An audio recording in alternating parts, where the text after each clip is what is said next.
Cantina Cast Patreon content.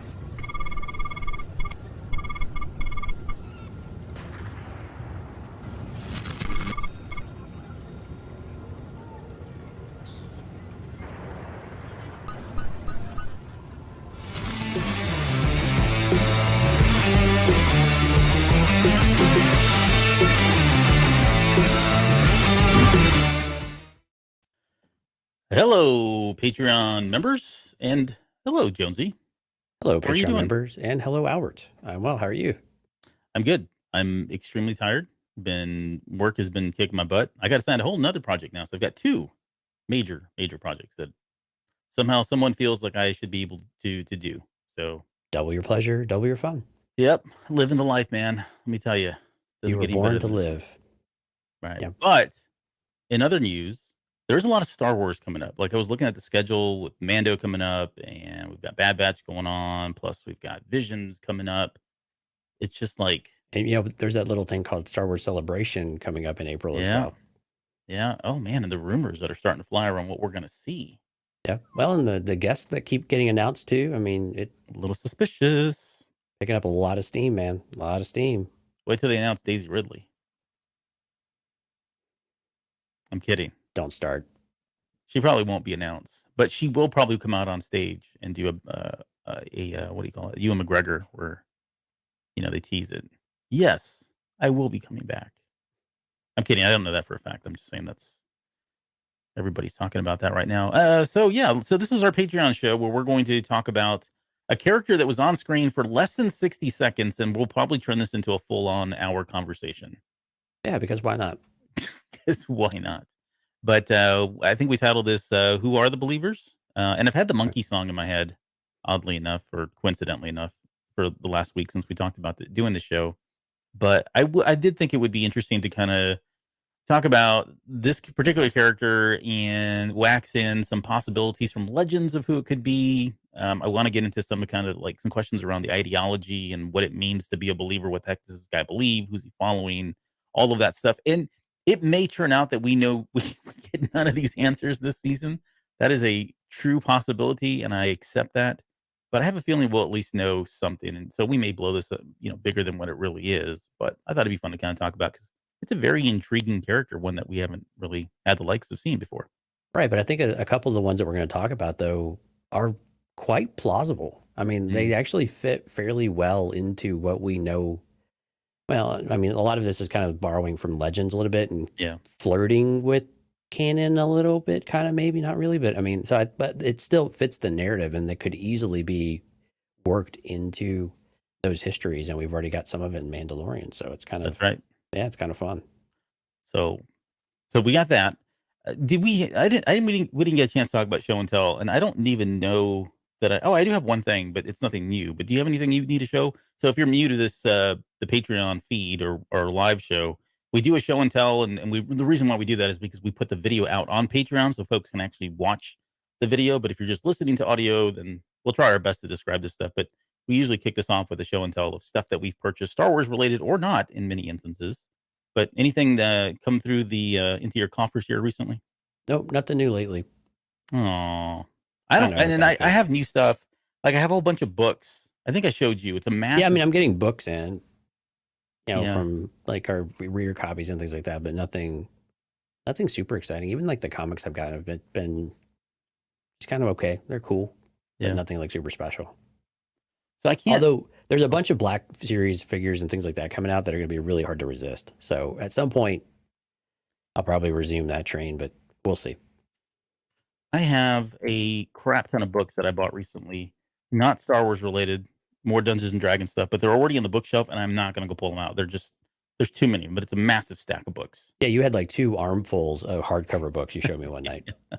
So I got those. I also picked up thanks to you, I picked up some collector's editions of World of Warcraft that I've been wanting to go back, and I'm trying to get all of them now. I think I'm just missing 2 only now at this point. So pretty cool. I'll show those at some point. And you got a not a box full, but a handful of cassette tapes. I mean, what's not to love about 80s and early 90s cassette tapes? And those cassette tapes came from you.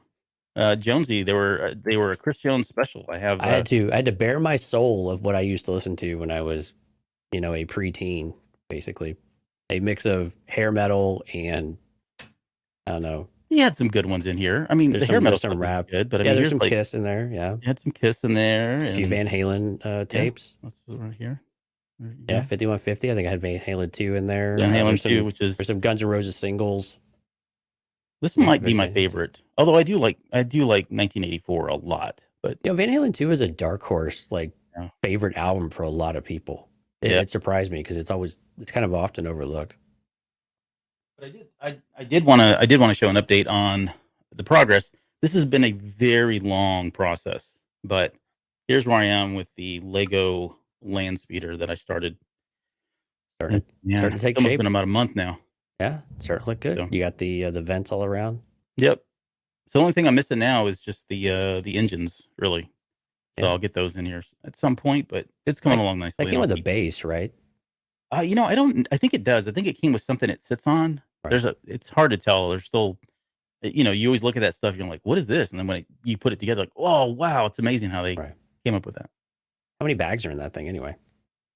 This was like a 13 bagger, I think. Oh, okay. So not on the short side, but there's been bigger boxes with more bags for sure.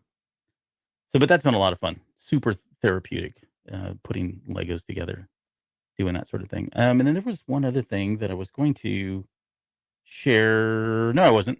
That's all I have. That's all I have for show and tell. All right, let's get to it then. Let's talk about wait before we do. Oh gosh, I got something that's not in the show notes because I didn't want to spoil it. Well, you gave me the show notes literally like 30 seconds before we came on air, so there's no 25. But thank you. You're very generous. Today we're recording this on February 15th, 2023, and today is the anniversary, the birth date of Dark Forces, which came out on the PC back on this day back in 1995. And it's coincidentally, we're going to be talking a lot about Dark Forces because a lot of the stuff that we're pulling is directly from that Dark Forces game. And I just want to quickly say that may have been one of the very first games I ever bought that was for the PC and Star Wars related. I can't remember if I bought TIE Fighter and X-Wing when they first came out or I got them like afterwards. But this one for sure, I remember going in on that day and buying it and playing the heck out of it. Like it was just everything I'd ever wanted in a Star Wars game, I mean, it was such a great first-person shooter. It was just so much fun. I mean, and you got to run and gun. I mean, it was so exciting. I can't remember if it was that one or I know it had to have been that. I had another PC game too. That was a Rogue Squadron, I believe. Mm-hmm. That was it was a mix of piloting game and also some first-person shooter, but it was kind of standoffish from the back. It was on rails and they had a lot of FMV baked into it. But it had FMV. It had great music though, and all the sound effects and everything were all there. But yeah, Dark Forces, and then of course the Jedi Knight games that came later on. Shortly after, yep. Yeah, those were like Jedi Knight 2, Jedi Outcast is still one of my all-time favorite PvP games from that era. Yeah. So happy Dark Forces Day. It's a great game. I think you can get it on Steam. I think you can still play it there. If I'm not mistaken. They have all the old Lucas games backlog. Yeah, or LucasArts. I recommend it.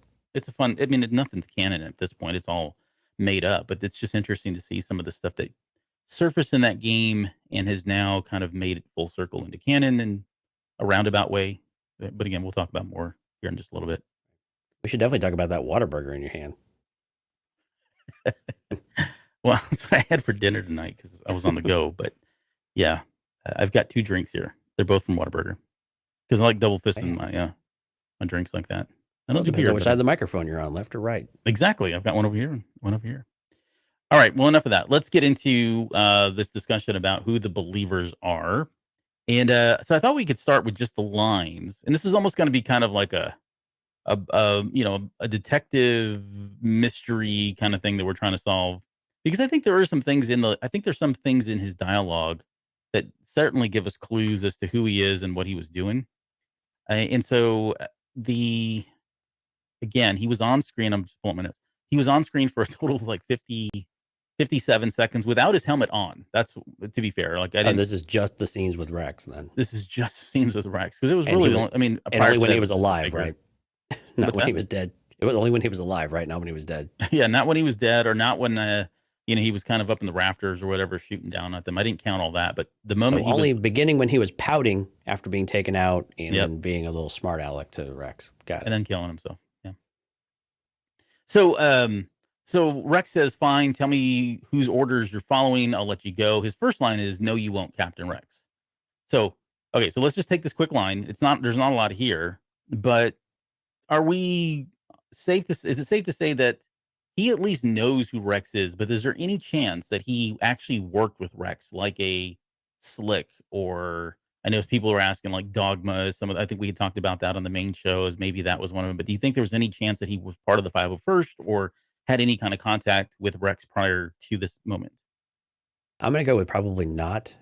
I mean, it's totally possible. I mean, you can go in 1,000 different directions with this, but I think Rex was so well known though, and I Yeah. think that goes to the point where if we were to ask the question whether or not this clone trooper was brainwashed or something like that, that seems to suggest that that would be a no, right? Because he remembers Rex Mm-hmm. in that way. And again, with some of the lines that we're going to say here in just a minute, it just seems to suggest that and really reinforce that, like, this is someone who is of their right mind and they truly do believe in what they're doing. And he remembers Rex, whether he's in 501st or not. Rex would probably have recognized on some level, like, some of his brothers there. I mean, I guess it's possible he wouldn't, but I mean, again, no markings, no number, nothing like that. But Yep. this all seems willingly done. Yeah, and I would agree. Like I got the sense that even after a few watches, I watched this scene at least 70 times, which is not impressive because that was only 35 minutes. I'm kidding. I did, or 70 minutes. Sorry, math is wrong.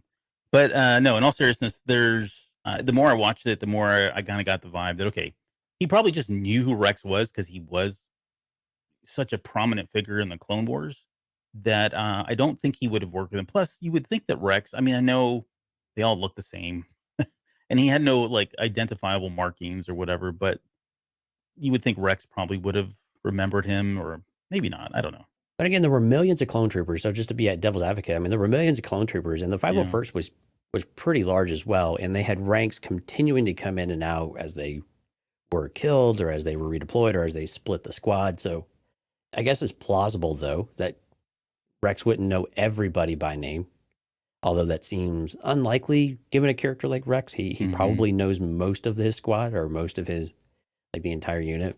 Or would I think want to. Yeah. Or you want, yeah. So, but I think it's entirely plausible that it's maybe not reasonable for him to know everybody Sure. and have to ask their names from time to time, right? Yeah. Well, and I'm with you. I don't think he worked or reported up to Rex in any way, but I think he just again knows who he is because of his reputation, right? Yeah, I mean, because Um, it is interesting. Like, if you go back to the Umbara arc from Clone Wars, this is Mhm. one of those where you could sense, like, the way that he responds to him. You could almost say there's that bitterness and holding a grudge against Rex for something like what happened with what was the Jedi's name? Drawing a blank Krell, here. Pong Krell. Yeah, with Pong Krell, right? I mean, he might hold that against him, or any of those other, the sins of what he committed and Mhm. some of those things. So I mean, you could go that angle too and say, no, he really was. He does know who he is. Well, he was with him, even if he doesn't know who that guy was. Yeah. We'll come back to Dogma in a little bit, and specifically that the Umbara arc, because I think it makes sense when we start talking about the ideology, right? See, and I don't It- know if Dogma would make sense specifically, but anybody else that witnessed the event, to me, was always a little bit more powerful. Dogma would be a little on the nose, I think. But yeah. yeah. No, for sure. Yeah, I don't think it's Dogma. And Dogma kind of came around to understand what was going on too. Yeah, because he took the final shot, didn't he? Right. Isn't he the one that killed Krell? Yeah. Yep. So yeah, I think he saw the light. But it's just that ideology that I want to get into, the extremism of that. And he Sure. was kind of like a precursor to what I think we're seeing here, right? So the next line he says is, "You're fighting the wrong battle, brother." Now, I couldn't tell whether he was trying to be sarcastic in this in saying that, right? It felt Sarcasm like coming it, from the didn't it? word brother, or Yeah. sarcasm in just in what he's saying, like the meaning behind it. But what was your takeaway on that? It sure felt like it. It felt like he was being sarcastic, that, leaning into the word brother when you don't really mean it. Sure. Right. And again, distinguishing himself in some way, in some factor, of whatever that looks like, is really, I mean, it's curious, right? I mean, they're still related, I guess. I mean, they're all still from the same genetic makeup, but Hmm. for him to associate that he is something better, he's kind of evolved or become something more than what the rest of his brothers has. You could see, and this is kind of like the rub between the Clone Force 99 guys and the Regs anyway, right? I mean, it's almost that type of feeling, between them, like they're brothers, but they don't want to really kind of have any association with one another and or even admit that they're from the same genetic archetype. Yeah. Okay. So on that as well, right? It says you're fighting the wrong battle. So is it safe to say that this person or these persons, the believers, would know that Rex is on the other side? And to what, like, I mean, I guess the Empire would know who Rex is. I mean, you have to assume at this point, right? At least if you think that the believer falls under the Empire, right? And he's not some other kind of person or other group, whatever. I mean, that's a far fetch. Then the Empire knows about Rex. They know what he's doing. And, um, yeah, I mean, that's really the question about whether or not he would actually know that Rex is out there and what Rex is doing. Like, is he that is he that in the public or under the radar of the Empire that they know his Rex's operations and his motives and what he's trying to accomplish? I'm going to say no, because I think that would really cheapen the reveal that we get in Rebels, where Rex has disappeared for all of these years. He's flown under the radar. And it would also diminish his faking of his death with Ahsoka in Clone Wars Season 7. I think you don't that quickly afterwards for him to make himself public and known. Because Hmm. I think you can almost see the surprise on Rex's face that he was actually called by name. Someone knew who he was. So I think he's still been operating in the shadows. He's still operating quietly, not making a lot of noise.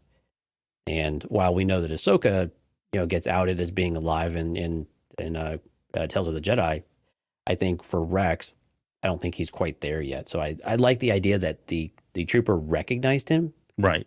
but didn't necessarily know that Rex was doing what he was doing. And now he's just kind of calling him out because, again, he's just got this superiority complex now. Yeah. And then that's kind of how I walked away with it. Um, you know, everybody and Risk is asking here, Cole. He's saying they think he's dead at this point, right? And that's correct. Everyone thinks Rex is dead because they faked that death in the last episode of the Clone Wars. So I think it was a surprise. I think it was a surprise that when they took that mask off, or when he was conscious again, he looks up and he sees a ghost essentially in Rex, and like, huh, it's you, right? And that's what prompted him to say, "You're fighting the wrong battle," because why else would somebody be intervening with what he was trying to do from that perspective? Exactly. Okay, his next line though is the one that's the next two lines. He's only got two more here. The next one he says, "You're limited," and he just leaves it at that. And I don't know that I have a good theory as to what he means by limited, other than whatever you're doing, the Empire, the way I guess I would take this is the Empire is going to win at some point, right? And you're limited in what you're trying to do and what you ultimately can do. There's just no way to get around it. You're on the wrong, again, going back to what he said in the first line, the line before this is you're on the wrong side of the battle. You should be fighting for the Empire versus against the Empire. Well, and another take from this too is that he's been somehow enhanced and he's been given something unique that the Hmm. regular clone troopers don't have, and maybe not even a Clone Force 99 has. Yeah. So there has been some sort of enhancement going on. Now that seems a bit unlikely at this point, given that he was reporting to Rampart directly. But again, we also know that Rampart will defer to the clones to get the job done because they're so effective, right? Crosshair in particular. So maybe that's not surprising that Rampart would still use, while he doesn't sanction maybe those type of activities that maybe he's been shot up with or something like that. But Hmm. he also knows where he can go get people from time to time. And if they end up being a casualty or dying or getting killed, no big deal. Right. Yeah. But he also knows that most of the clones will, do what they're told. And again, if he's been reinforced behaviorally or genetically or enhanced in some way, then, again, if they're true believers, if they're fanatical in this kind of way and their loyalty, then it makes a lot of sense that he would go and find those to do it. And there's probably very few of those in particular. So this does seem like a special, I don't know, for lack of a better word, a special breed, I think, of clone. Yeah. And that the idea that somehow they're if they're better right? They're unlimited, and I guess is the inverse of his line. That feeds into some of the possibilities that we came up here from legends as to what they could be. We'll get into that here in a little bit about what some of these legendary or legends troopers had and some of the characteristics, and some of them have this kind of enhancement in them. So maybe if they wanted to tie those two together, that certainly would do it. And his last line is a believer, which is the whole crux of this episode, is really try to understand, like, what is it they believe in? What is that ideology? But I do want to table that because I want to get to the characteristics first, and then we'll come back to the ideology and kind of speak to that. Okay. So as far as the characteristics, and what I meant by this is just the physical characteristics. I think there's some things in here that they've done with the character that may steer us in one direction or another as to who he is and really what their sole purpose is. They're Let's talk about the armor first off. Like it's not a clone trooper like looking armor at all. Right. I've seen some people say it looks more Sith like, and I would maybe like Sith masks like a long time ago, pre well, going all the way back to the old Republic era. Some of them did wear masks that were kind of similar in fashion, but I don't know that it Well, had a really strong feel one way or the other. the Imperial design kind of leans from that anyway, right? It seems to be heavily influenced by Sith in numerous ways already. Yeah, I So think it's it was that originally inspired by the Mandalorians, right? right. But But there's still a lot of yeah. But but I again, mean, I so think was Revan's was. I mean that whole right. T visor thing, right? That was all kind of inspired from too as well. It's all kind of coming from that same original source. Right. It was also somewhat droid-like though as well, I thought. Like Hmm. some of the design that we've seen from oh gosh, man, I can't remember all the numbers anymore, but like Zero, was it Zero? Zero the Hutt. From no, not Zero the Hutt. Zero the Hutt. Yes, That guy? shit. It's been a while since you've done that. Yeah, no, not that guy. No, the dude from the droid from Mandalorian. I can't remember. Oh yeah. I think No, it was yeah. Zero. No, Anyway, it might have but been Zero. but it had some droid elements too. Just the narrow of the cheekbone, like type of look, the more skeletal in nature, I think. Yeah. But again, I think some of this may have been just trying to bait and switch, thinking this was Crosshair and then it wasn't, and so it was a little unique take on whatever Crosshairs had. But again, it wasn't really anything like the squad that Crosshair was training though either. This elite, squadron that he ended up, killing part of. Right. So yeah, the armor, it was unique though. I will say that, and It the fact was that it was black, I think, lends itself again to some of these legends that were legend troopers that we're going to be talking about here in a little bit. So there might be a connection there. The next one I have is his skills, and I could almost poke holes in this. Like I don't really feel strongly about this. I put skilled in assassination, but I mean, was he really like it? He like missed a lot. Sure, he took some of the targets out, but there were moments there where he wasn't hitting on, and I think that might have been a way to kind of signal that okay, this isn't just necessarily not Crosshair, Crosshair, right? right? But all things that aside, I'm going to assume he was skilled as an assassin. Why would they send somebody out to do an assassination with a sniper rifle if they didn't feel they were competent or skilled enough? So I think we have to just kind of give them the benefit of the doubt that they actually are. Well, and he's going up against other skilled combatants as well with the clones. Yeah. So I mean, these are guys who are trained to avoid getting killed and to also do killing. So I mean, that he wouldn't be able to take them out so readily. I mean, if you remember, he shot Slip in the back, Mm-hmm. right? So I mean, it was Slip, right? It I'm was like terrible. Slip. I am terrible with names today. Yeah, Yeah, Slip. Slip with a P. Yeah, Flip with a P. right. There was a Slick. That's not what we're talking Right. about. No, it's not. That's from Clone Wars. Yeah. So he did get him in the back. So, and again, he wasn't going to take out. No, that was Cade. Slip, Cade. Oh, gosh, I can't remember him. Anyway, but whatever. He got him in the back, and so if you got a one-on-one fair fight, even though he had the high ground, he still was able to get cover and take care and not get killed. So, and they're clever. I mean, he got the speeder bike and was able to take cover and again just continue to avoid it. But you're right, he wasn't the best of shots anyway. Like some of his shots were missing somewhat wildly. So he definitely had some opportunity to go. And to go back to characteristics on the armor, I think the other thing about the armor was interesting, and it's kind of the title card, is that it fits all the way around his head, like all the way up under his jawline. And so it wasn't like a typical helmet that you would take off. It was more like like a visor, you click the button and it snaps up, right? Would you So say it's more like an environmental suit, maybe? it kind of felt like it was sealed, right? Maybe like Hmm. a magna seal or something. Hmm. It's just so coincidental that some of the, again, troopers we'll be talking about had that design in them. And no, I would agree. I mean, I'm glad you picked that up because I didn't even capture that. But yeah, you're right. It does feel like that is a very sealed, airtight container. Again, which then would lead you to think that it's more like suited for harsh environments or, underwater, out in space if necessary, kind of thing. So Right. yeah, those type of harsh environments. But more on that later. Okay, so another characteristic, and not necessarily a physical characteristic, but a behavioral characteristic, which I thought was probably the most interesting piece of all this, is that he killed himself at the very end. He used the Star Wars equivalent of a Side 9 capsule or whatever it is that they did, and we saw this in The Mandalorian in season 2. Was it season 2 where the Imperial officer on deck, he did the same thing. He bit down and killed Right. himself, and it was a shot kinda thing. It was almost like verbatim. It looked exactly the same. So, I don't necessarily wanna say there's a direct connection to that or say that there's in some way that's related. But the ideology behind this, the idea behind I can't be captured, and so because well, we'll get into that in here. Because he killed himself, I think that would imply that he has information that cannot get out. Right? He can't be interrogated. It's too risky. That could be part of it, or it could be the ideology that I'm never going to be captured. It's just even if I don't have any information, you're never going to take me because I'm going to serve a higher purpose, which means I'm going to take my life and ascend into some other kind of, be a martyr or ascend into some great. I'm kind of waxing in real life stuff here, but I don't necessarily think the clones are doing that. But the Well, idea we that they see, would take their lives, though.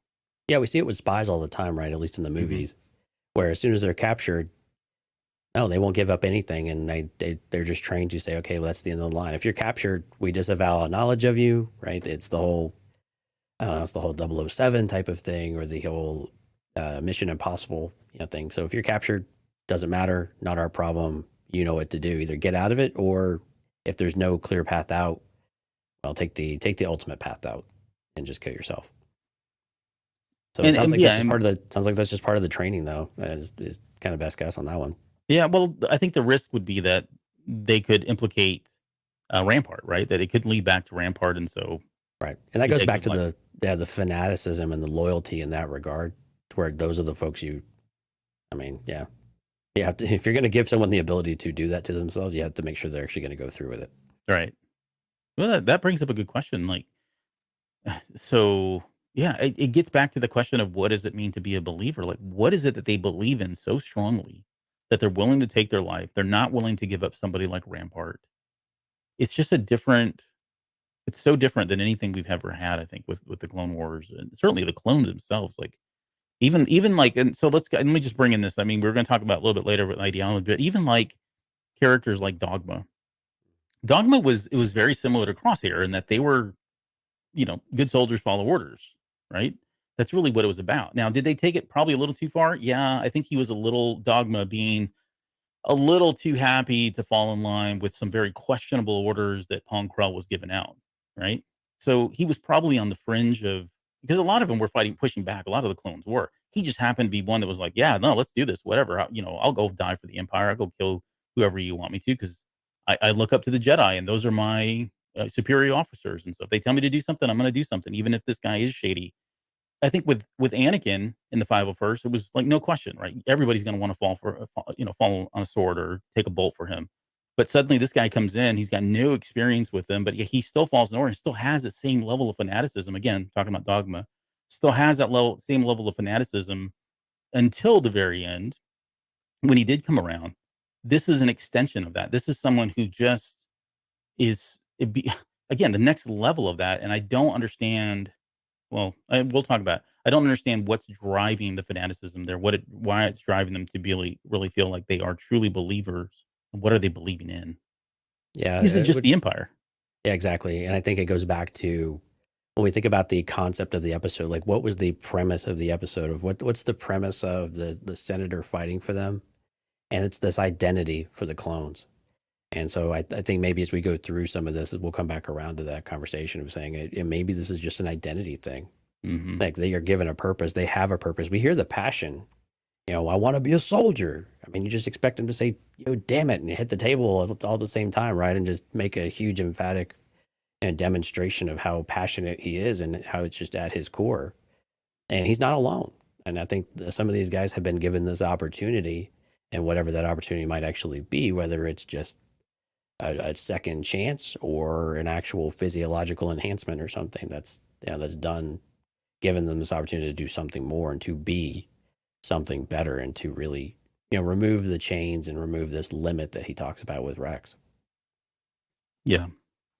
So the last thing I have in characteristics is really kind of about their appearance. Now it's clear that they're clones, right? I mean, they look like it. They look like. I have a question about whether you feel like, are they clones that have been around? I mean, not first generation, of course, but maybe clones that were generated prior to the Empire taking over. Or another theory been tossed around is, are they clones that have been generated here recently, like let's say in the last 6 months? And we've got Nala Se, who was taken off at the very end of season one. Is she in Tanis? Has she created some new breed of clones that don't have these IDs or any kind of identification, and they're being bred to be fanatics and be so fanatical about the Empire and be completely loyal to the Empire? That seems so different than where Rampart's going, where he's trying to get away from that, though. You know what I'm saying? Like, Right. doesn't there's a disconnect there for me too. And it's really hard to answer that question because we just don't. I mean, gosh, we just don't know, and there's so many unknowns within the context of kind of where you're going with that. I mean, what it doesn't make sense for them to continue making clones. Maybe Nala Se is working for someone else without Rampart's knowledge. That doesn't make any sense because Rampart's finding them and hiring them. So you could poke holes in a lot of this stuff, but I think again, it is the gosh, man, is this a program? But it's so difficult to tell because you can't. We have a really hard time seeing and differentiating ages between the clones about whether or Yeah. not like the only time we really know the difference is when one of the characters says, they're Hey, a you're Gen right. 1 or they're a whatever Omega. well, I mean, yes, Omega is very different. Yeah, I guess she's the one that said, No, she she's the can, one that. Yeah, she was yeah, like, she's she's the able one to that, identify them. Yeah. right. Yeah. So that's kind of unique and interesting. And it would have been curious to see if she would have had a context on that. Cause I'm with you. I'm kind of like, are these the newer ones? Cause to me, these seem like they would be younger, younger batches. They have this belief system, but again, it also makes sense for there to be one of the older ones Right. who is maybe at the end of that lifespan. Now, granted, if it was an older clone, then perhaps they'd have a lot more scars, like we tend to see with some of the other clones. They seem to wear that age a little bit more, and they have to have the battle scars, like real, like physically battle scars, hmm to show that they've been around for a while. But it's kind of an interesting question because you could take it a couple of different ways. Although you could probably just end up in the same place at the end of the day with whichever direction you want to go. So I think if it's an older clone, like let's say it's a one that's pre-Empire, then I think the ideology or the motivation behind them being believers is really all about identity. We were bred to be warriors, soldiers, and Right. now we're in this transition period where people are trying to get rid of us. We're being, you know, supplanted by other these conscripted soldiers that are coming in, and so now where does that leave us? And this has been a main theme of the clone of the Bad Batch, right? Ever since season one, we've seen them struggle with, okay, the war is over. What do we do? And now they're taking oddball jobs and doing those sorts of things. But you've got to have people, and this kind of mirrors reality, right? We've talked about this many times in the show. When soldiers come out of war, they have a hard time readjusting to civilian life because they've never been really. I mean, they've lived in their very formative years at the ages of 18 and 19 and 20, and they were in the service for 15, 20 years, whatever, as they come out, and they have to rehabilitate to everything that's going on. This is a totally different lifestyle than they've ever lived, and a lot of them struggle with that, right? They go into post depression. They have a hard time trying to identify with other people, and so all of that probably is an extreme of what we're seeing here. But we know from, again, the Bad Batch themselves, and certainly what we saw in this past episode, where these clones are like, no, we're soldiers. Like, we want to fight. We should be fighting. We don't want to be, given pensions and going and doing, civilian type things. And so for some folks, I mean, if you breed a million of these things, even at 0.01%, you're probably going to have some crazies in there, right? Some people that are just really fanatical and do not want to go to that lifestyle. And these may be the right pickings for somebody like the Empire to come in and say, okay, we got a better job for you, and we're going to enhance you, and we're going to give you purpose again and meaning. But it may be a little shady, right? But to them, it's like, hey, I'm going to follow the Empire. This is what I do. So I think that would explain an older trooper. Any additional thoughts on that, or No, agree, I think disagree? I think that's kind of where I'd go as well. Yeah. Now with the newer ones, I think you were kind of hitting the right thing too. Like, I don't know that they have outside of like, oh, we're the Empire and we're no longer, they don't even associate themselves with the Grand Republic Army anymore. Right. Right? They are truly Galactic Empire, and that's who they believe in. They believe in Palpatine and Rampart and Grand Moff Tarkin and Darth Vader and all those, iconic heroes, if you will, of the Empire. Maybe they believe in that, right? It's like they were the strongest, and so they want to align with the strongest, and they want that strength to continue, and they're going to do whatever they can to ensure that strength continues. So that could explain why too, like, to kind of just lead into the next characteristic piece, which is still part of the clones, is that there was no ID. And so you could take that as either they had an ID and that was wiped, or they were just made without one, right? Because they were a newer batch. Well, and it seems like, I mean, they use the word wiped, and I would like to think that was probably, I mean, while, seemingly impossible, it seems like that would be a very intentional behavior to do. Everything is, I mean, the irony with that is that they are all numbered. Even stormtroopers are all numbered, right? So it is really confusing that you would not have a number, because even spec ops and things like that for the clones, during the Clone Wars, even during the Empire, they still had a number. And so I think this is very much supposed to be just a complete dark ops, spec ops type of clone that they can just eradicate, and just, it never existed.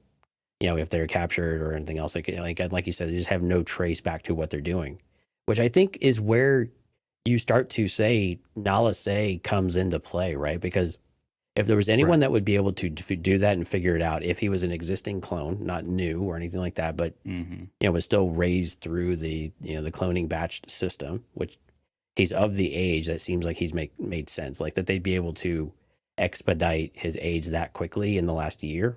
Yeah, doesn't seem realistic, right? Because we knew it still took a few years for the clones to come of age.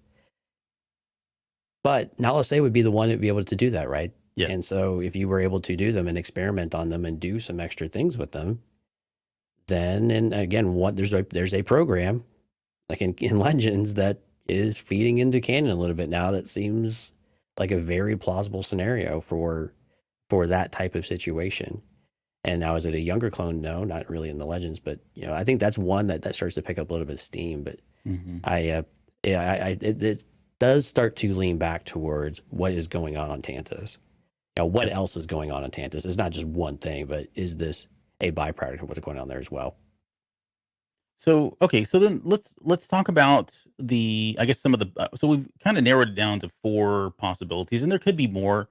Right. There's certainly, it's so ambiguous. We don't really have a lot, but based on what we've already talked about in terms of the characteristics and what we know from his lines and what we've inferred from that, I think we've kind of narrowed this down to 4 possible clones. And most of these are legends. I think I think they really technically all are legends. I think they're all technical legends. Yeah. Yeah. But let's start with the clone Shadow Trooper. And there is a Shadow Trooper that came out in canon, which was really kind of it was canon, but they were leaning heavily on this clone Shadow Trooper for that as well. So I don't want to talk about the canon when we're talking about legends here. But this one was created as part of so there was I'm not going to talk about the D6 role playing game. Sadly enough, I'm not going to, but I will talk about the D20 Star Wars role playing game, which came out in the aughts, as the kids like to say these days. But there was an adventure called Echoes of the Jedi, which was as part of a larger campaign.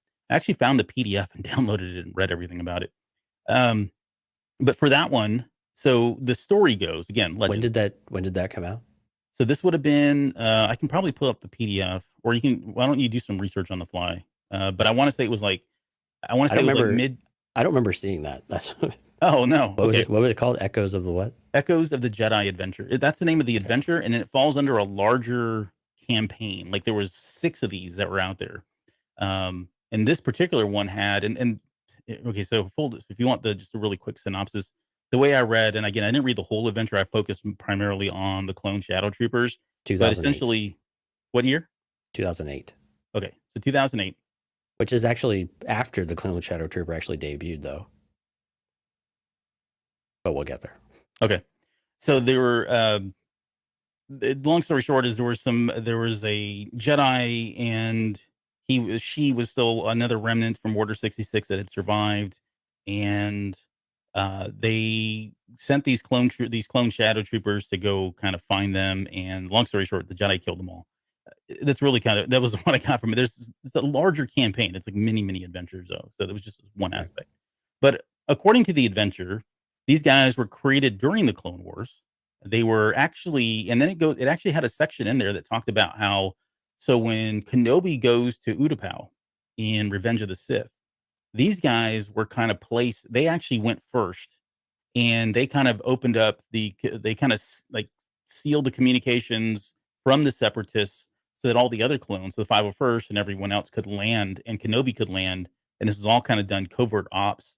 So they were kind of like the first forces to go in, almost kind of like the elite forces to kind of go in and get everything ready for what we see in Revenge of the Sith. Interesting though. Now, from a design perspective, totally different. And I didn't really have a good picture of these, and we don't have pictures for them, but they were full black armor, but they had the T visor, and the T visor was red. So you imagine full black, red T visor. I mean, that seems very Sith-like. That seems very kind of, it's a very different design, but it was the Phase 1 helmet. Sorry, I forgot to mention that. Phase 1 helmet, but just all black with the red T visor. So the other thing, sorry, two other things. They were trained for reconnaissance, and they served as guardians in some capacity at some point. And then there was one thing that I noticed too. So in the game itself, in the role-playing game, they had something called, they have abilities that every character has. They specifically had something called Careful Shot, which essentially makes them kind of like assassins, right? So I think there's maybe some credence here in terms of like, possible that this could be it. They were kind of a sniper. They were an elite force, but they were still very loyal to the Grand Republic Army. Like, there's no reason, from at least for this Legends character, to think that they would be going out and finding, people like Rex, or doing the Empire's will in any way. They weren't fanatical in that regard. They were essentially the good guys. They just weren't really around. You never got to see them. Yeah, they were really just shadow troopers. And again, this was this was a Target exclusive toy back in 2005. That's right. That's what it was. So this was part of the Hasbro line. It was called an Utapau Shadow Trooper, I believe. And it was actually debuted in a short story, I think, in like hyperspace. You remember the old hyperspace stuff? And so I think it was called What's the Story, I think was the thing. And someone was writing under a pseudonym, but a lot of, but like you said, a lot of the things got fleshed out when it came, because this was just a surprise trooper. So it had black and gray, and like you said, it has the red visor. And again, there was nothing really super special about them, but we were talking earlier about, the sealing of the armor. Those armor, like the armor on the clone shadow trooper, had magnetic seals that they could release and get in and out of the armor very quickly if they needed to. And so, this, of course, the black and the gray that you've probably seen the toys for and things like that. But some of those things, those ideas, maybe suggest a little bit of connection to what we had with this trooper and this believer, I guess, if you want to call him. Yeah. And so I think that was an interesting aspect of it too. Is like, it seems like it is a sealed uniform that they might be able to somehow get in and out of relatively quickly. That seems like unreasonable. Like, these getting in and out of armor in general seems like a really difficult adventure. But but again, this one probably, this is kind of the least likely, it seems like, and most of that's because there's just not a lot of information about it. And as we go, you'll probably find as we get through the next few here, we kind of get more data for each of these and why they might fit. But this one, it's possible just because the timeline works as well, right? And we know that they had some kind of these special operations type of troopers, but not much else to go on that. Right. And again, these were seemingly specialized to Utapau, but not necessarily the case. It doesn't have to be the case. So the rest of that story quickly, and I don't want to steal your thunder. I was going to wait to see if you talked about it, but that line of toys, you called it was the What's the Story, right? Or what? And the way it worked was you would submit the background story, and then they were going to pick a winner for this particular toy, and that person would be, get all the fame and glory of having written the backstory for this particular character.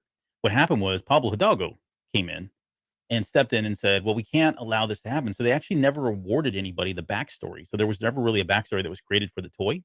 because of the move, or I guess because of this adventure. And I think at the time, the way I read it was they had plans that they were kind of thinking about some things down the road that at the time were going to be canon that may have interfered. And so they didn't want to put themselves in a corner and have to suddenly make this whole Legends kind of thing. And so it got scrapped and we never got the backstory officially for the action figure until it was brought up in 2008 for the Right. role playing game. So, Well, I mean, and this was an era where, I mean, gosh, with Attack of the Clones and Revenge of the Sith, Hasbro was just pumping out toys that were just repaints. I mean, they were just pumping out clone troopers that were just repaints every chance they had. easy money. Vehicles with repaints. I mean, it was just constant. So I didn't realize there was a story that came in after several years later. Anyway, that was a learning throughout all this. Yeah. Okay. Well, we'll move on from that one and let's talk about Death Troopers. And these are the Death Troopers that we see in Rogue One. So these would be canon. You know, there's the for anybody that doesn't know, what was the ones that from the Legends book, the zombie ones? That was, they called them Death Troopers as well. Well, that was Did the they name of really? the I thought book. they were like Undead Troopers or whatever it was. But that was where they kind of inspired. They were. If you go, I pulled the Rogue One book and it's got some stuff in there where Palpatine was like using that Legends character or that Legends story. They were using that in canon as a way to kind of like as a scare tactic, right? Tell everybody that these really were those, and they were like necromantic in having, you know, they were undead and all of that. And it's really not the case. Now they were enhanced, right? So they had enhanced physical abilities.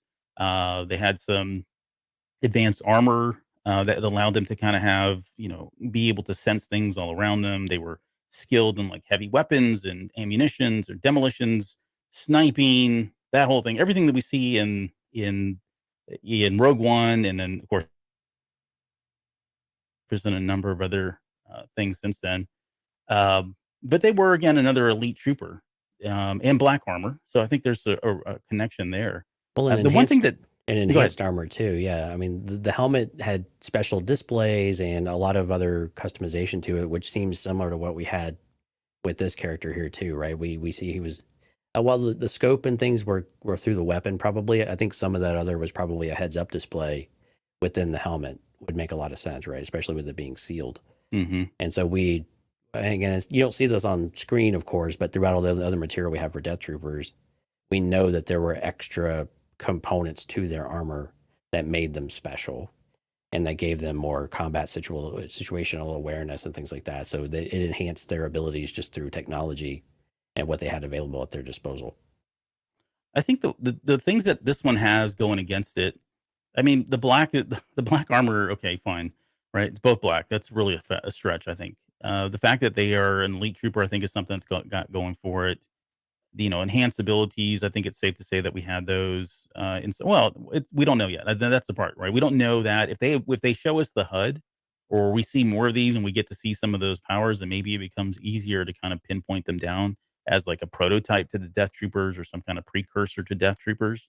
But one of the things that has going against it, at least from a canon perspective, is that the Death Troopers were never clones. They were Right. conscripted soldiers. So they were just identified as being some of the best. And then they took them and put them in these programs to make them Death Troopers. But there's no clone reference here. There's no connection back to the clones in any way, at least right now. Like they always change that, but yeah. Yeah, I mean, and again, back to the armor was also, which would, I guess, make a link to an assassin, would be that the armor had a special way of warping like magnetic fields around it that was basically enhancing stealth. Yeah. And so they had these abilities to be able to avoid detection, and which again would be really useful in that case. But you're right. Yeah. Without, these all came after the formation of the Empire, and really after the Empire has been a bit established. Yeah. So the likelihood that any clones fit that program at that point seems really kind of next to zero, to be honest with you. Mm-hmm. Yeah, I'm with you. There's, again, it would have to be like some prototype, right? Like an early concept, early phase, to use that term, because we're going to use that term here in a little bit, but maybe an early phase of the Death Troopers if they went that route. So I'm not putting a lot of weight into this one, but it was worth mentioning because I think when we think of black stormtroopers, this is one of the ones that, for us, at least from canon, pops immediately to the front. Right. Okay. So I'm not going to steal your thunder because now we're going to get into Republic Commando stuff. I've got my notes, but I'll let you kind of take this next one. And this was the Covert Ops Clone Trooper Again, Legends. This was part of the Republic Commando series. And what book was that? I didn't write that down. That was Republic Commando. Oh, was it? Was it one? I thought somewhere it had said True Colors or something like that was the name Yeah, of True Colors, I think, was the third one. the third one. Yes. Okay. Yeah, I believe so. And then I think they were also used again in, I think it was either Order 66 or Imperial Commando, like the one of the last two books. But yeah, so these the covert. I mean, it's really a similar story with all the other ones. These are the get down and dirty type of clone troopers again that they were specially trained. So they were trained. They were often like ARC troopers, or they were kind of borrowed from some of those, and they were trained in a special way. And this was the Skiratas. So if you're familiar with those books, Skirata is kind of the dad of the clones. He's the one that taught them the Mandalorian ways, but also kind of adopted many of them. So there were several that took his name, especially in the ARCs. And so I always saw him as Splinter. Like he name them like after famous like Mandalorians, kind of like Splinter named all of the turtles after famous artists. Okay. Yeah, sorry. yeah, and some of these were called like null troopers as well. Like some of the arcs were null troopers. Like so they were kind of like the Clone Force 99 is really what has taken the place of the null troopers. They were basically that zero batch, right? Yeah. So the very first batch, the experimental batches and things like that, where they didn't have all of the programming, they were allowed to be a little bit more open and free and creative, I guess, in that kind of way. But yeah, like so Prudy Skirata was one, and then Zhang, I think was the main ARC trooper that would do a lot of the training. I think Cal was the dad, if I remember right, Cal Skirata. But anyway, but that's kind of what this was, though, right? They were just these special troopers that would just have these. I mean, it seems like a very specialized program. And again, they were kind of off the books. They weren't even the back in the Republic Commando days. The idea is the ARC troopers, kind of like we have with Clone Force 99. They just weren't very well accepted. They had bad attitudes. They didn't fit in with the regs. Nothing like that, right? And so it has a lot of similarities to how we view the Bad Batch series, I think, in general. And so for there to be another sect of clone troopers that had that type of training outside of it starts to lend itself a bit towards, that seems pretty reasonable. And again, they had the black armor, all the things you would expect, same type of thing. But again, they still looked like clone troopers. They weren't anything super creative, maybe a little splash of color here and there, but yeah, that was about it. Yeah, one of the things that stood out for me is, doing the research was this idea that yes, they did do some questionable and unethical things at times, and I don't remember the examples. I don't even know if it cited examples. You may know, or some of our listeners may know. But one of the things I found interesting, but one of the aspects was they were charged with finding and eliminating clone troopers that had deserted the army. Yeah. So anybody that went AWOL. And so that kind of, okay, right, that to me is like a red flag of, well, maybe this is very similar here, right? You got people that are, deserters, if you will, people that are going against the Empire, going against the people that they're currently serving. And so that kind of aligns that they would be sending somebody like a covert clone trooper after somebody like Rex or, what's her name? I forget her stinking name. Chuchi, right? Because of what she's trying to do. So I think there's a connection there as well. What about the armor itself? I know the idea of this reflect armor is going to come up in the last one as well. But again, they were coated with this like black armor that allowed them to be stealthy. Yeah, almost like reflected light and deferred light. It like bent it around them in some ways. And kind of similar, I think the Death Troopers are supposed to have some sort of similarity in that regard. Like this idea that the armor not only you can't detect someone's body signatures or their electromagnetic fields that we just naturally have, but also that it would actually bend light and make it more difficult for you to see and be effectively a camouflage. Right. Is something that we see in these black stormtrooper outfits, I think throughout both canon and well, I guess mostly Legends, but it continues to come up as a normal routine. Again, that's a whole point of it, right? I mean, They had a whole thing called black hole stormtroopers for a while that, again, similar concept. You just couldn't see them. I mean, you could see them. They were for other reasons too, but I mean, the whole concept that was there that, they just had camouflage as well. Yeah. And the missions, I think they were coming down from like the highest people as well. Like this was not, what they did was not public knowledge among the clones. They were again, more elite forces sent out to do these dirty deeds, done dirt cheap kind of thing.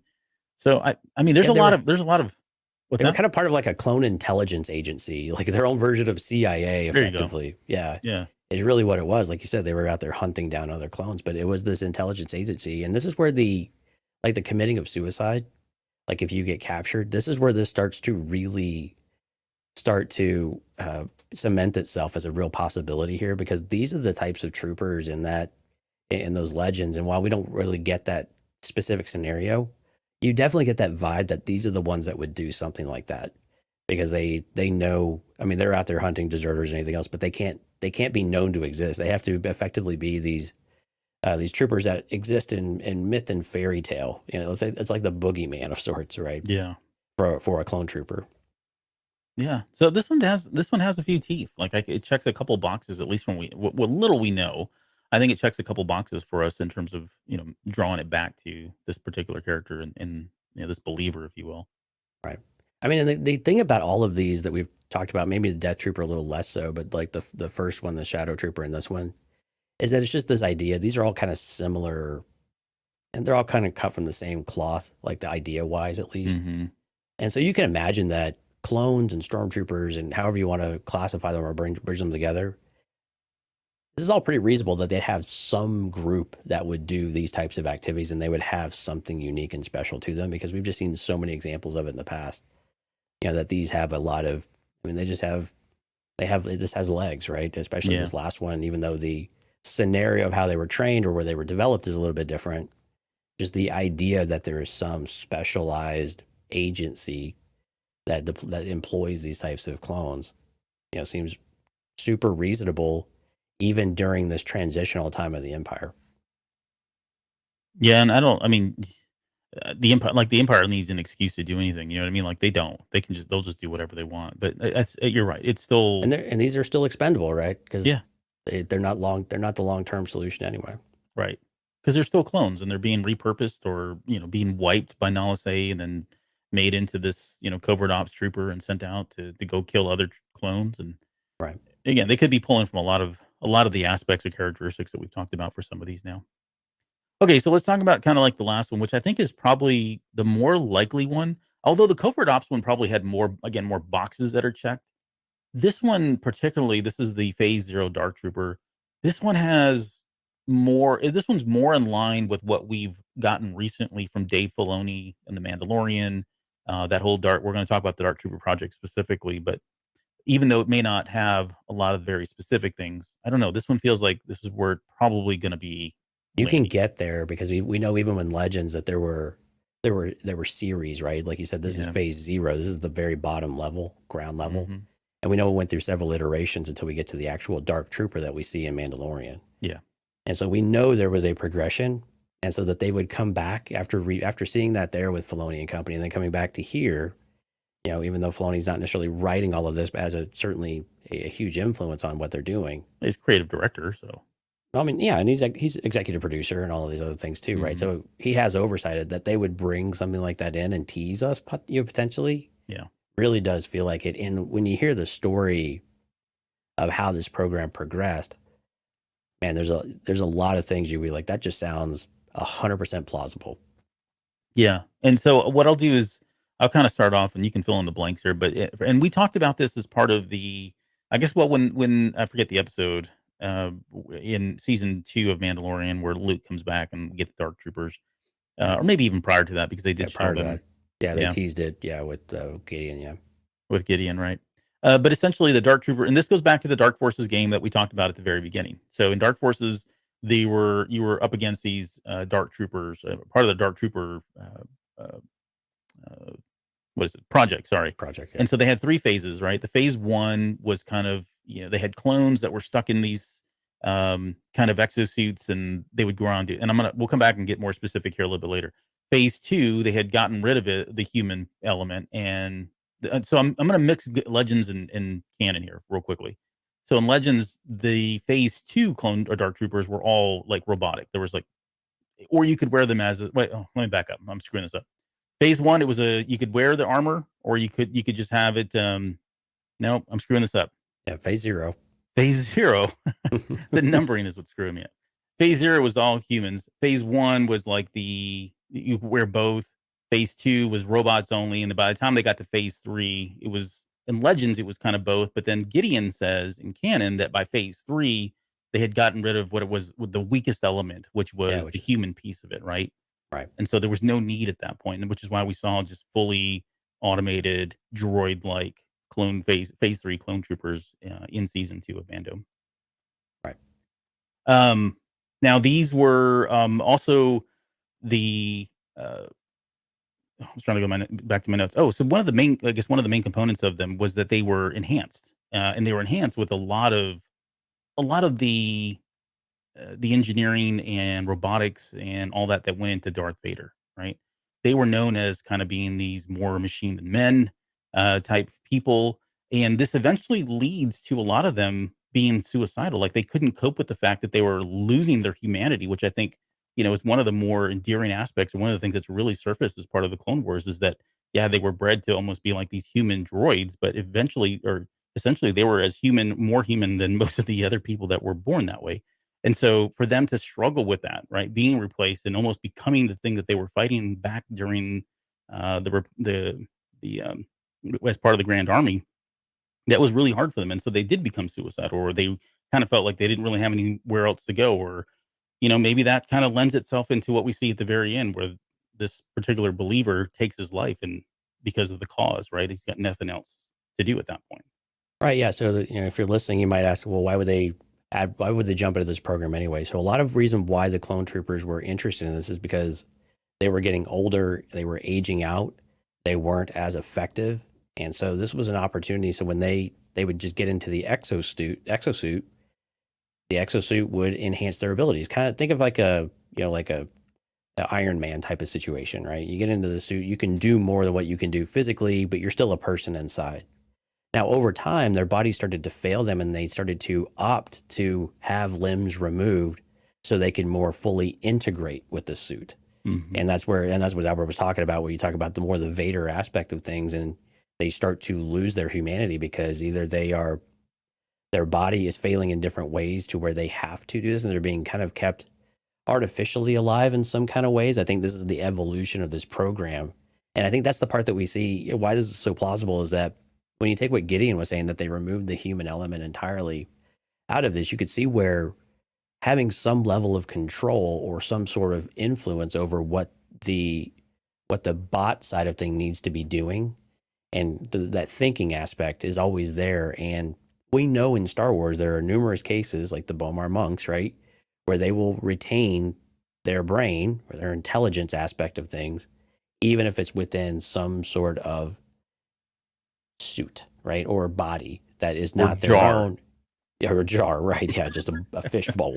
Yeah, but it's in some sort of artificial body that still allows you to operate, even if you don't have any of your physical aspects of you left. You can still think and all the things and I think that's the value of clone troopers, right? There's a lot of experience, and they're very good at so many different things because of all of that experience and because of the training regimens that they went through. That it's difficult to let go of some of that. So a situation like this seems really plausible. And again, we're not necessarily given that any strong indications that this is what this is. But again, you go back to the suit. This is an all-encompassing suit, right? It seems to be sealed. We just kind of see the head, right? And we know if you just see the head, it doesn't mean that the rest of you is intact. And so again, this is a very highly specialized suit. It seems like it could be pressurized as well. And it could be sealed in a lot of different ways. So again, it leads to, has he been modified in some way beyond just juiced up, but actually maybe actually enhanced through reduction of his humanity in some kind of ways, like a Darth Vader or like a General Grievous or some of these others, right? Yeah, and this is the one where I think this has got the most the more teeth in it because of what we talked about earlier. Again, to go back to what we saw in season 2 of The Mandalorian, they've already talked about the Clone Trooper project, Dark Trooper project. So that seal's been broken. The precedent's been set. That's out there. It is canon, we know that, right? Yeah, they were phase 3, so there had to have been some phases before, and it would be just like Dave Filoni to go back and kind of tell some of this origin story of how they got there. And this is where my money would be. I mean, because it's just, again, like you just alluded to, it is just, it's just too much opportunity, and it's just too coincidental for it to be coincidental. I mean, it just can't be coincidental, right? This has to be the origins of that, the genesis of that program, and this very first phase zero, this very first effort of bringing these clones into it. And again, that you would want a clone with that mentality in order to go down this program makes a whole lot of sense. These have to be 100% committed all the way through, all the way into. And again, the only part that maybe pokes a hole into this is that if you are wearing a very highly specialized suit and all of that, killing yourself seems like you've just given the enemy your technology. So I think that's the only major hole I keep finding in this one, is that why would you just kill, you kill yourself, so maybe you're killing a lot of what's inside of it. Maybe there's some dead switches and things like that, kill switches. But at the same time, you have kind of like, well, look at this piece of kit he's got. That's not standard issue. Yeah. And then you start to dissect exactly what that is, and you start finding out what's going on. Yeah. So maybe we'll dissect them. Right. And maybe we'll revisit that. Maybe we'll come back to it, because they did have him in a bit of like a sarcophagus. So they were preserving him in some way, whatever that actually was. So it'll be interesting if we come back to that and see what, like, actually come back to whatever they do to further analyze that character, that person. Yeah.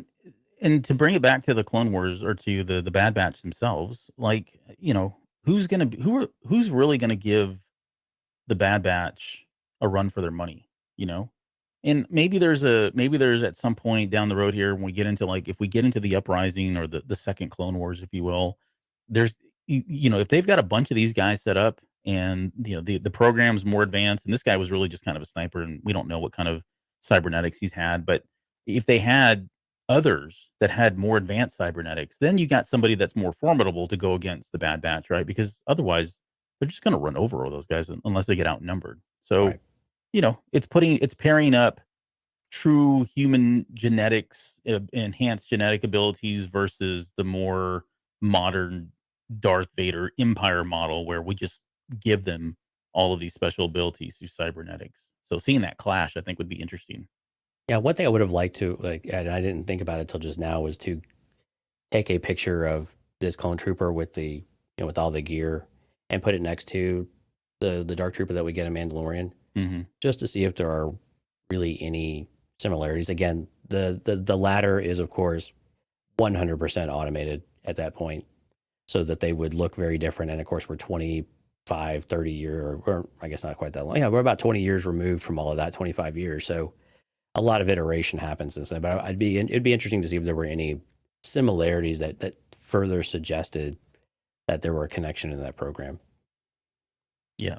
It's, in looking at them, just from what I remember from the Phase 3, at least, it's so far different. But I think it was supposed to be that way. Even back in Legends, when you look at the the Phase 0, Phase 1, They they look look like very different than Phase stormtroopers. 3.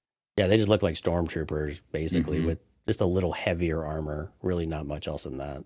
Yeah. By the time you get to Phase 3, they were like this hulking looking thing, Right. the wide visors and wide heads, and almost Yeah, they like look like. the Hulkbuster armor.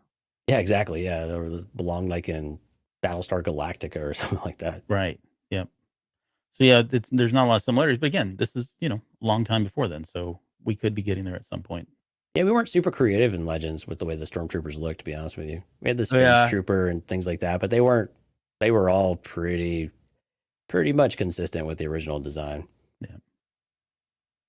Okay, well, I think that's. If that's, my money would probably be on the Phase 0 Dark Trooper. Although, again, I think the Covert Ops Trooper had some merit, in terms of why, it could be that as well.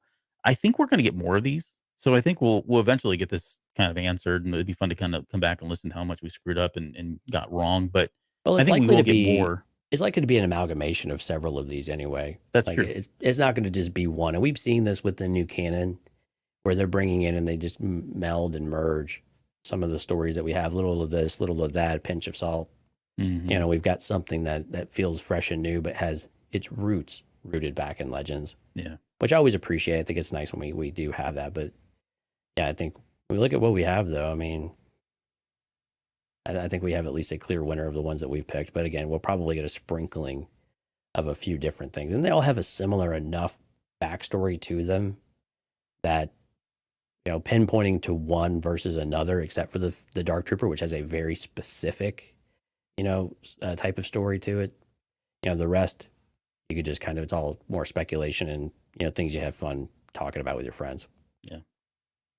And if you guys come up with other ones, let us know. I mean, I've completely forgot about the Black Hole. There were so many variations of troopers and legends. It was just kind of a the Black Hole Trooper was basically an evolution of the Utapau Shadow, or the clone Shadow Trooper. I guess you just want to generalize it to that. It was kind of the evolution of that. So, and again, that was during the Empire, and it was not clones at that point. So that we didn't include it makes sense, I think, from our respect at least. Yeah. So, see, okay. Well, we can end the show there. I mean, I think we did enough to, again, take a character that was on screen for 60 seconds and turn it into an hour and 10 minutes. So did we answer our questions though about what's their true belief system? Why did he kill himself? I mean, we've touched a lot of that. Did we really come to like a clear answer in any of that, do you think? Well, I mean, we can maybe do that. So I think we kind of talked about a lot of different things. I guess if I were to just right now, based on what we know and based on what we talked about, they are just they're fanatical. They're fanatical to the Empire, right? We don't I don't think you necessarily, if they're going to be enhanced and genetically altered in some way, right? Maybe it's like an Order 66 chip that you just can't take out or whatever it is, right? We don't know what knowledge they did. It could just be a very simple answer that these things were created and they were created to be fanatical, right? There's no human aspect of it other than genetically altered or genetically created to be as such. That aligns with some of what we've talked about here, right? If you went the other route and said, okay, they were once clone troopers and they really just don't want to they don't want to go to a civilian life. They want to have purpose. They want to have meaning, and they want to align themselves with the Galactic Empire.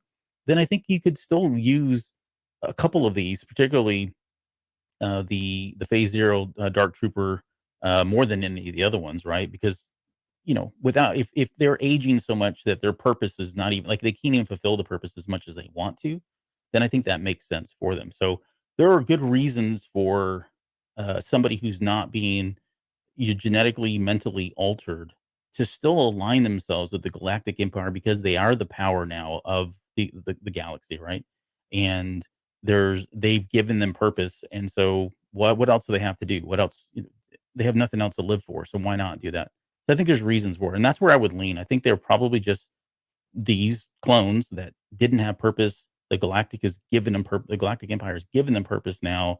And that's why it leads back to hey, you're fighting the wrong side of the battle. You should be with us over here. And I think it's an extension of what we're seeing with like Crosshair in some ways. Again, not to that extreme, but then that would be a nice kind of switch too, where Crosshair is kind of going down this path.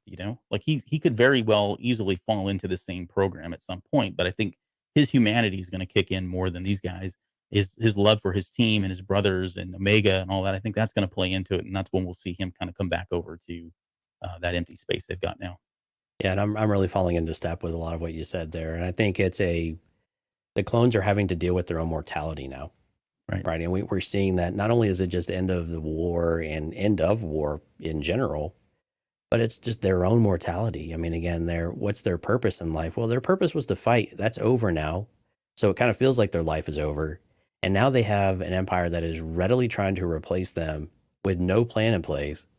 And they're not dumb, right? They know that something just doesn't feel right in all of this of where it's going. And so they're having to really confront this. And so I can imagine that it's terrifying, right? This uncertainty, and like you've spoken about a few times throughout the show, and this uncertainty about what comes next and what is life after this. It's easy to go double down on what it was and to say, you know what, sign me up. I'm willing, do what you need to do me. I'm here to, I've been in this fight for the last several years. I am here to finish the job, and whatever way that is, I'm here to serve. Now, I think on some level, there's other things at play that are being done to them to help with some of that. But I like the idea that the clones come forward and they really do truly believe this, and then they go through an additional round or something like that of conditioning to not only prepare their bodies for whatever they're going to be subjected to physically, if this Dark Trooper program is kind of an indication, or and well, also mentally, and again, recommitting themselves to the cause that there is absolutely no question as to where their loyalty is. But it speaks to how many of these clones can there actually be, though. Mhm. I mean, you could think, in theory, you could have tons of them. You could have a bunch of them. But I think in reality, though, with where they're trying to go and with Rampart, you'd want to keep that to a pretty select few, much like what they were using Crosshair for with training this elite squad back in season 1. Yeah. So anyway, but I'm right there with you. I think you and I are probably on the same page here. And I like that aspect of things, of dealing with age, dealing with your body not responding, being less effective. You know, maybe your target, your aim is not quite as true as it was. Your body starts to feel, you know, the aches and pains of age. And again, they're so much older than what they appear to be. You know, I like that idea that they want to get into a program to enhance that and continue to be more effective and regain that edge that maybe they Right. lost over time. Yeah, and I think it gives more weight to what we hope to be the mission, at least what I hope to be the mission of the Bad Batch, which is, you know, leading or helping Rex to Yeah. liberate them, right? To That's a not perfect so example. they don't Yeah. feel like this is their only path, that they're you know, either going to get decommissioned, or repurposed or whatever it is, or go down this horrible path of, you know, Well, being and yeah, they killers. save their brothers from themselves, where they think that's their only hope. That's their only path forward, is to do these extreme, you know, programs that just strip them of all humanity and all compassion and all just personality in Right. a lot of cases, right? And save them from themselves. They feel like that's what they need to go do. I like that idea a lot.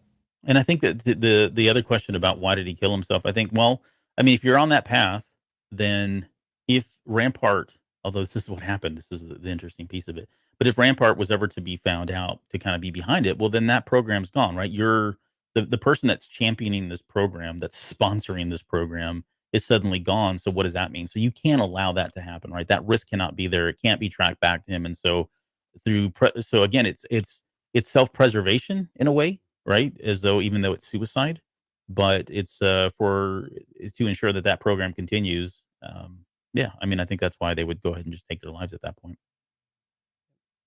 So, all right, okay. Well, hopefully I answered your questions. Hopefully, I answered the questions we said we were going to. But it was a good discussion, and I'm interested to see where this goes. Like, if you know, when they come back, I have no doubt they will be back. They don't usually just throw something in like this and we never hear about it again.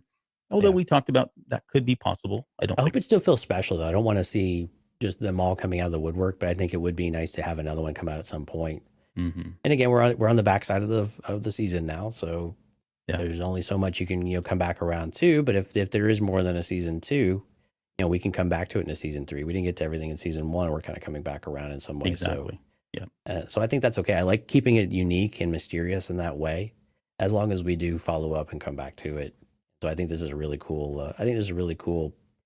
A lot of potential here, I think. Yeah. Yeah. That's a lot of fun. You know, it has a lot of potential, Albert. Our wonderful our people Patreon. who are in the live stream tonight. Oh, live stream. Okay. Yeah. So for those listening, thank you so much for all of your patronage. Of course, we love having y'all. We hope you're enjoying this special content. If you are listening and you'd like to come out and watch us, we do broadcast this live on YouTube on usually Sundays. It's Wednesday today, but we've had a lot of mix-ups on schedule. But tonight we had Stephanie, Risk, Lauren, Jonathan, Dale, Larry, Alex, and a lot of people in the background watching. We see you out there. Thank you so much for participating or for listening in.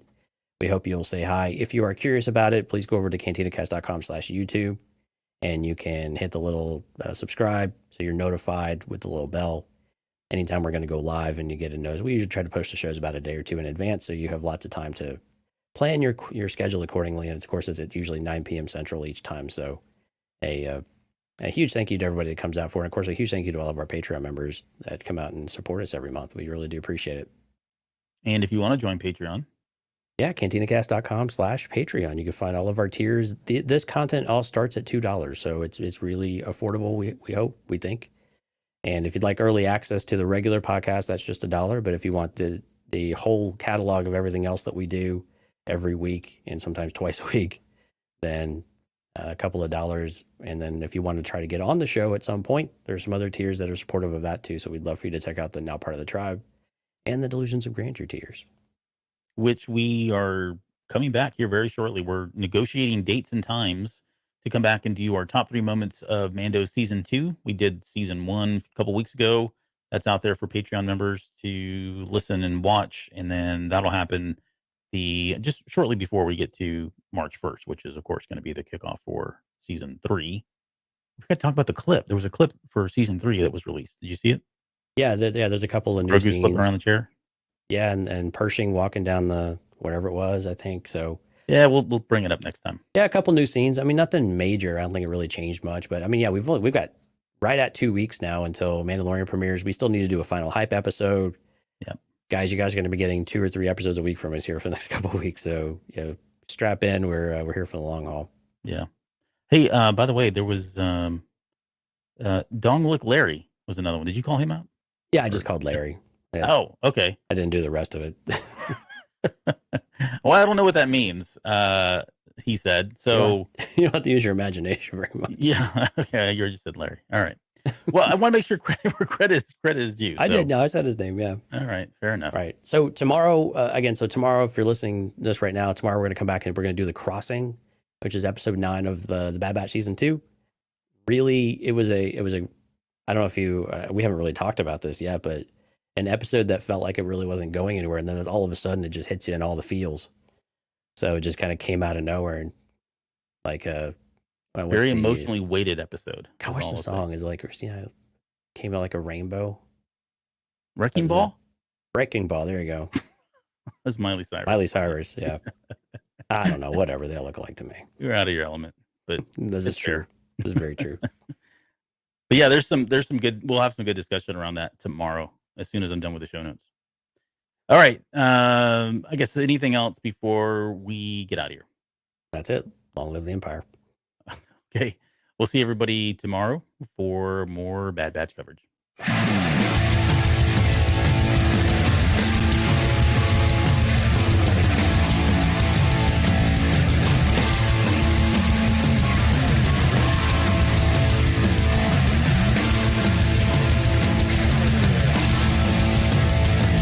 You're still listening? Wow, that's amazing. Well, I'm here to give you the disclaimer. Normally we do a big, long, drawn-out disclaimer thing saying what's what and who's what and all that other stuff, but I think you guys kind of know that Lucasfilm and Disney have no affiliation with us at all, and we have none with them. We talk about Star Wars, which is their property, and all that other good, fun stuff, but I think you can tell which is our stuff and which is their stuff. If you can't, well, then send a lawyer to send an email to me, and I'll be glad to chat with them. Other than that, you know what's what, so that's your disclaimer.